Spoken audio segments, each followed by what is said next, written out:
नमस्कार साथियों, आप सभी का बहुत बहुत स्वागत है आपके अपने YouTube चैनल में। साथियों, आज हम केशव दास जी को पढ़ेंगे, जानेंगे केशव दास जी क्या हैं। वैसे तो आपने नाम सुना होगा कठिन काव्य का प्रेत केशव दास।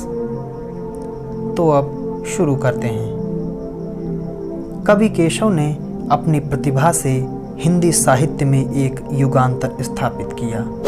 आचार्य केशव ने अपनी विलक्षण बुद्धि, प्रतिभा और काव्य कौशल के द्वारा नवीन युग का सूत्रपात किया।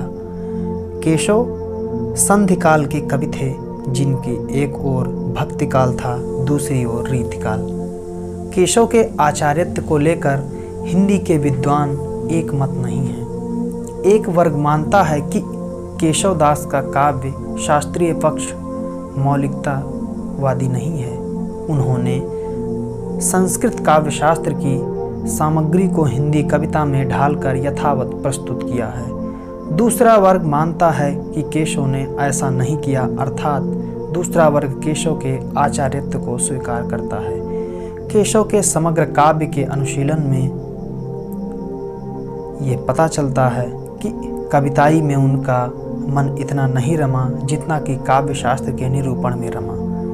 रसिक प्रिया में गहरे श्रृंगार रस में रुचि प्रदर्शित की है।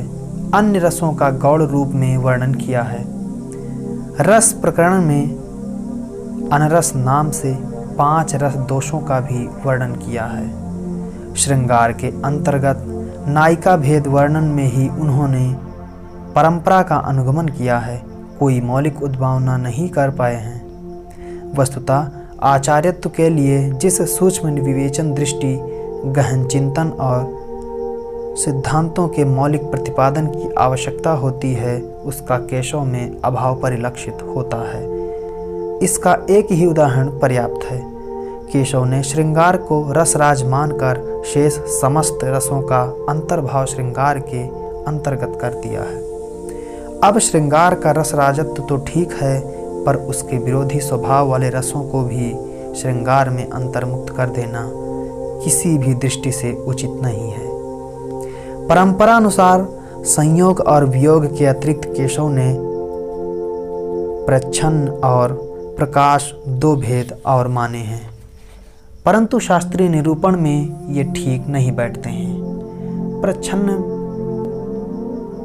को तो रस दशा की स्थिति ही नहीं प्राप्त होती है। इन दोनों भेदों का विस्तार से निरूपण भी केशव ने नहीं किया, मात्र एक दोहे में ही इनके लक्षण बता दिए हैं। हाँ, उदाहरण अवश्य ही उन्होंने दिए हैं। प्रच्छन्न संयोग श्रृंगार का लक्षण प्रस्तुत करते हुए वो लिखते हैं, सो प्रच्छन्न संयोग अरु कहे वियोग प्रमाण। सो प्रच्छन्न संयोग अरु कहे वियोग प्रमाण।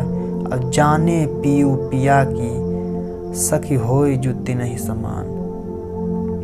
जाने पियू पिया की सखी होय जुति नहीं समान। यह रसिक प्रिया से लिया गया है। केवल रसों के निरूपण में ही नहीं, अन्य विवेचन में भी केशव ने श्रृंगारिकता और गंभीरता प्रदर्शित नहीं की। अलंकार निरूपण में उन्होंने मौलिकता प्रदर्शित करनी चाहिए, परंतु सफलता नहीं मिल पाई। कवि प्रिया में कवि शिक्षा परक प्रकरण में कवियों के उत्तम, मध्यम, अधम आदि वर्गीकरण हैं जो भर्तृहरि से प्रभावित हैं। केशव ने कुल 23 काव्य दोषों का वर्णन किया है, जिनमें से प्रथम 5 दोष अंध, बधिर, पंगु, नग्न और मृतक का नामकरण विचित्र सा लगता है। फिर भी यह केशव की मौलिक उद्भावना नहीं है, अपितु मम्मट द्वारा वर्णित काव्य दोषों के ही प्रतिरूप हैं। निष्कर्षतः हम ये कह सकते हैं कि काव्यांगों का कोई गंभीर, प्रौढ़ एवं गहन विवेचन केशव ने नहीं किया। केशव दास जी को उदाहरण प्रस्तुत करने में सफलता मिली है। डॉक्टर भगीरथ मिश्र के शब्दों में केशव का महत्व इस बात में है कि उन्होंने सर्वप्रथम संस्कृत आचार्यों द्वारा प्रतिपादित काव्यशास्त्र के लगभग सभी अंगों पर विचार किया। केशव की मौलिकता बहुधा उदाहरण में और कहीं कहीं नए वर्गीकरण में देखी जाती है।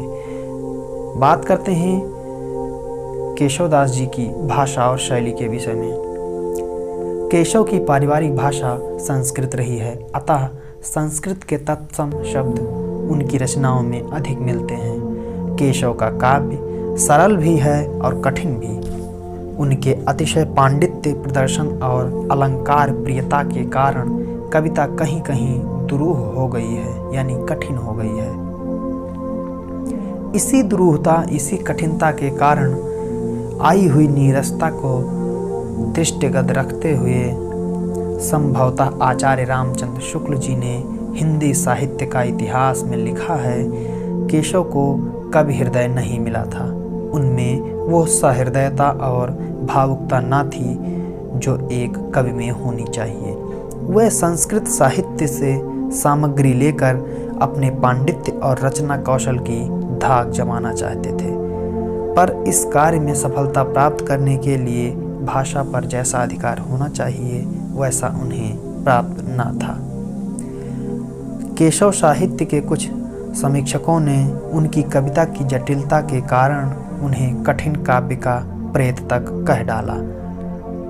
आचार्य शुक्ल ने केशव को भक्ति के फुटकल खाते में रखा है। ना वे भक्ति काल में आते हैं, ना ही रीति काल में।